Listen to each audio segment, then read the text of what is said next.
Hello guys, I'm Miss Brianda. Welcome to this video. Today we're going to talk about causative verbs. First,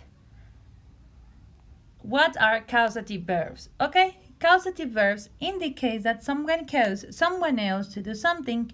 It's very important that we understand who performs the action and who causes the action, of course. Let's check our first causative verb. Our first causative verb is have. The causative verb have indicates that one person asks or pays another to do something. Yes? Let's read our example. Dave had the mechanic fix his car. So in this example, Dave caused the action because he pays the mechanic to fix his car. And the mechanic performs the action because the mechanic fixes Dave's car. Okay, now let's analyze the structure. The structure is very simple. We need a subject, that is Dave, and we need our causative verb have. I'm using have because my sentence, it's in simple past. Yes, if I want to do a simple future sentence, I can use Dave will have. Yes, or maybe if I want to do a sentence in simple present, I have to use Dave has. Then we have the direct object, the mechanic. You need to remember what is a direct object.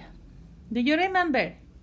Okay, a direct object is a noun or a pronoun that it's affected by the subject. Yes? Okay, or receives the subject's action. In this case, it's affected by the subject because Dave had the mechanic. Yes? Dave pays the mechanic. Okay. Then we have the verb fix. It's a base form verb. We are going to use always a base form verb after the direct object. It's not a matter the tense that we are using. Then we have our indirect object, his car. Okay, what is an indirect object? An indirect object is the one that it's affected by the direct object. Yes? Then we use a complement. In this case, we are not having a complement. Remember that the complement, it's optional. If it's necessary, you can have it, but if it's not, you can omit it. Let's check our second example. Dave had his car fixed. Okay, a little bit different. Thanks to the structure, we know that Dave didn't fix the car by himself.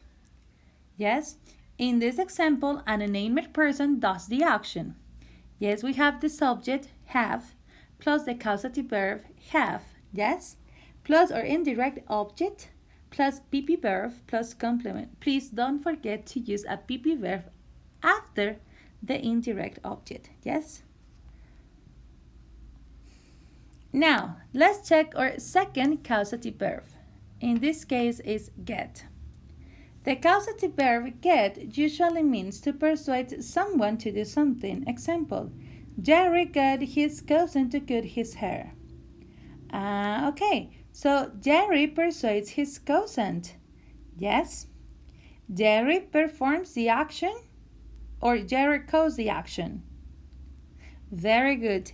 Jerry causes the action because his cousin performs the action. Why? Because his cousin cuts Jerry's hair. Let's check out the structure. Jerry got his cousin to cut his hair. It's very interesting because in this structure we are using an infinitive verb instead of a base form verb like in the one that we were using the causative verb have. Jerry, it's my subject. Got, it's my causative verb. In this case, I'm using got instead of get because I'm doing my sentence in simple past. Then I have the direct object, his cousin, plus the infinitive verb to cut, plus the indirect object plus the complement. Remember that the complement is optional. In this case, we don't have complement. Okay, let's read our second example. Jerry got his hair cut. In this example, an unnamed person does the action. Yes, we don't know who cuts Jerry's hair. Maybe his mother, maybe Cassandra, maybe Wendy, maybe Francisco. We don't know who, but we understand by the structure that someone else does the action, okay?